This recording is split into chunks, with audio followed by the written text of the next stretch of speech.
Breaking news, Disney préparerait des remakes de ses classiques d'animation.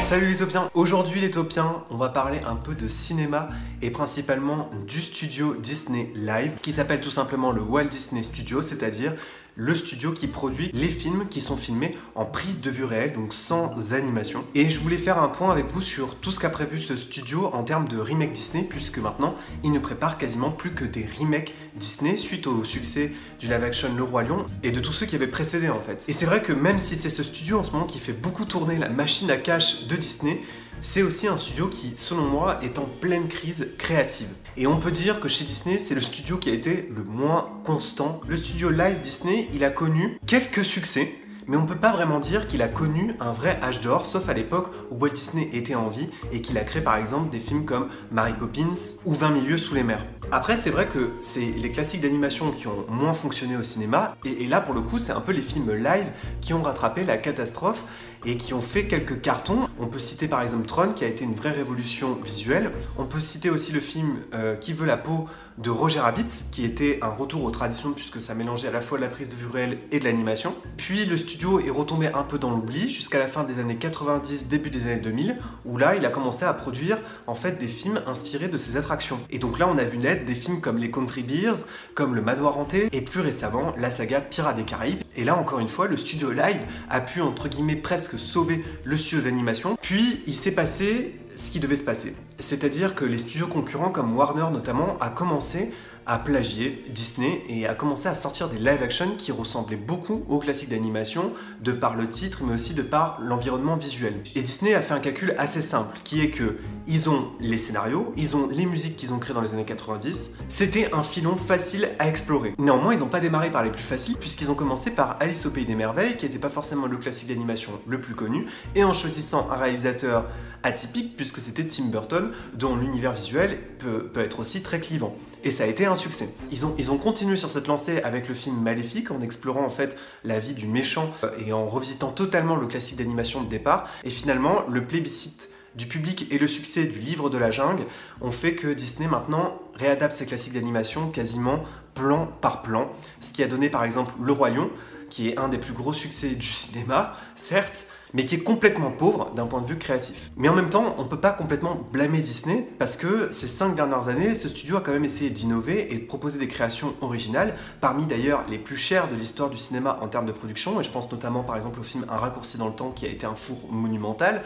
Il y a aussi eu des films comme John Carter, il y a eu aussi Lone Ranger, il y a eu aussi Tomorrowland, et donc je pense aussi notamment à Jungle Cruise qui sortira l'année prochaine, mais peu à peu, Disney laisse place en fait à ses classiques et assume en fait maintenant cette stratégie à 100%. Et donc là, ces derniers jours, on a appris que Disney avait mis en chantier plein de scénarios autour de ses classiques d'animation en termes de remake. Et je voulais commencer par vous parler de Hercule. On a appris que les frères Russo, donc les réalisateurs de quelques Marvel et notamment d'Infinity War et d'Avengers Endgame, étaient en train de travailler à l'écriture du remake du classique d'animation Hercule, sorti à la fin des années 90. Et donc là, c'est vrai que c'est celui-là dont je voulais vous parler en tout premier parce que moi, Hercule, c'est quasiment un de mes classiques d'animation préférés, notamment pour l'ambiance très gospel et pour le parti pris visuel qui était très atypique pour l'époque. Et en même temps, c'est vraiment un classique parce qu'on avait aussi par exemple Alan Menken qui avait composé Ghost Distance et qui montrait bien qu'on était encore dans cet âge d'or des Disney des années 90. Mais on a appris que dans l'esprit de ce qui avait été fait pour Mulan, on a appris qu'en fait les frères Russo voulaient complètement s'éloigner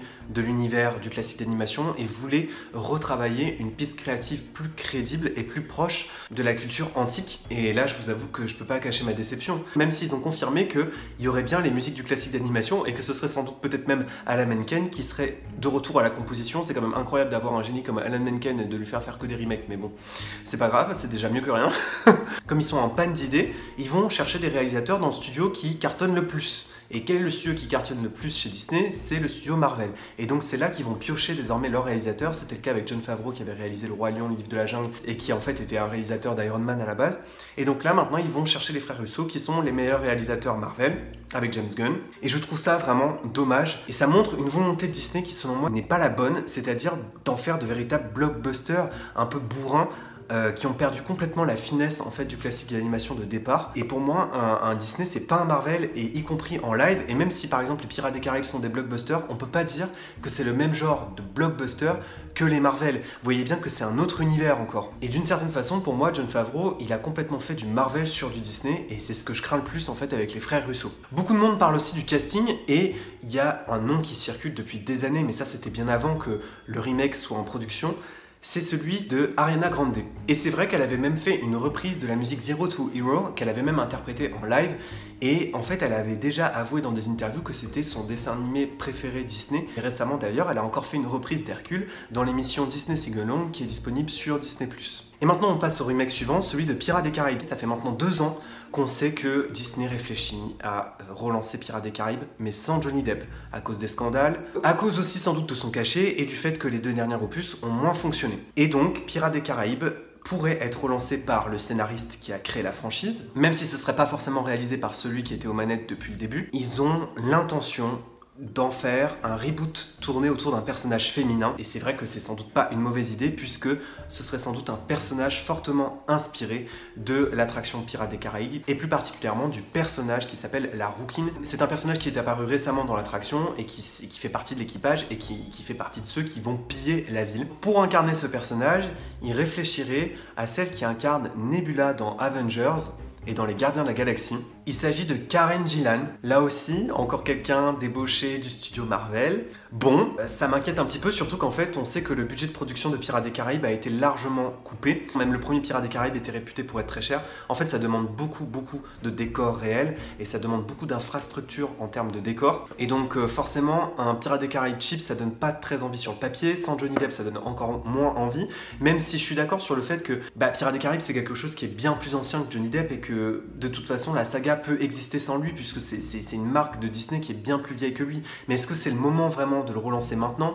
Est-ce que c'est peut-être pas plutôt le moment d'attendre de sortir Jungle Cruise, d'explorer peut-être d'autres attractions Disney très connues? Et peut-être que surtout Johnny Depp n'a pas eu la sortie qu'il méritait pour Pirates des Caraïbes, et c'est ça surtout que je regrette le plus. Alors c'est le moment de parler maintenant d'un live qui a cartonné dans les années 2000 et qui a bien aidé le studio d'animation à l'époque où ils enchaînaient les bides, c'est Benjamin Gates. Et bien Benjamin Gates pourrait être de retour avec le casting original, donc c'est-à-dire Diane Kruger et Nicolas Cage. Donc Disney considère comme Pirates des Caraïbes que c'est une franchise à succès et qu'elle peut encore fonctionner, et avec son casting d'origine. Et parallèlement à ça, en fait, Disney développerait aussi une série qui serait disponible sur Disney+, qui reprendrait le même concept. Ce serait un casting jeune qui incarnerait des profils similaires pour reproduire un espèce de spin-off autour de Benjamin Gates. Il y en a un qui n'est pas encore sorti mais qui est en cours de production, et là je parle bien sûr de La Petite Sirène. Et ça, La Petite Sirène, j'ai hâte de le voir. Pour 2 raisons. D'abord parce que le réalisateur, il a sorti 2 comédies musicales. Into the Wood, avec Johnny Depp, Meryl Streep et Emily Blunt, que j'ai adoré, même si c'est un film très particulier, c'est adapté d'une comédie musicale qui est aussi très particulière, mais j'ai vraiment adoré ce film. Et c'est le même réalisateur qui a sorti ensuite Le Retour de Mary Poppins, qui pour moi avait été un véritable coup de cœur, parce que selon moi, il y a un retour aux sources avec ce réalisateur qui explore vraiment l'essence même de Disney, c'est-à-dire la comédie musicale, à contrario de Jon Favreau. Et je ne sais pas si ces gens-là ont saisi toute la subtilité de la comédie musicale, et donc j'ai l'impression que ce réalisateur qui s'appelle Rob Marshall, c'est peut-être lui qui pourrait faire sortir Disney d'une forme de ronron, mais qui en même temps a un storytelling extrêmement classique. Et en fait, le film était en plein tournage juste avant la pandémie, et c'est vrai que moi j'attends surtout beaucoup de ce film-là parce que j'ai confiance en ce réalisateur. Et enfin, le dernier remake dont on a entendu parler récemment, c'est celui de Lilo et Stitch. Oui, ils commencent même à faire des remakes de films qui sont sortis il y a moins de 10 ans. Bon, j'exagère, c'est sorti quand même il y a un peu plus de 10 ans. Donc Lilo et Stitch va être filmé en prise de vue réelle. Normalement, le tournage devait démarrer cet été, et c'était un contenu qui était prévu pour Disney+. Par ailleurs, je ne sais pas si vous avez remarqué, les créations originales, aujourd'hui, il n'y en a plus quasiment que sur Disney+. Des films comme Togo, Stargirl, Jimmy Failure. Maintenant, les contenus originaux sont carrément plus que destinés à Disney+, en tout cas juste pour la prise de vue réelle. Et finalement, les seuls studios qui sont un peu créatifs en ce moment et qui tentent des choses, c'est Pixar qui va tenter du coup avec Soul, qui a tenté avec En Avant. Donc finalement, ces remakes live, en fait, ils permettent d'une certaine façon de protéger le business principal, c'est-à-dire l'animation. C'est un peu frustrant de les voir tourner en boucle autour de ces remakes, et j'espère qu'on sortira bientôt de cette spirale de remakes. N'hésitez pas à me dire en commentaire quel est le remake que vous attendez le plus chez Disney dans les années à venir, et d'ici là, n'oubliez pas que vos rêves sont éternels. Bye tout le monde!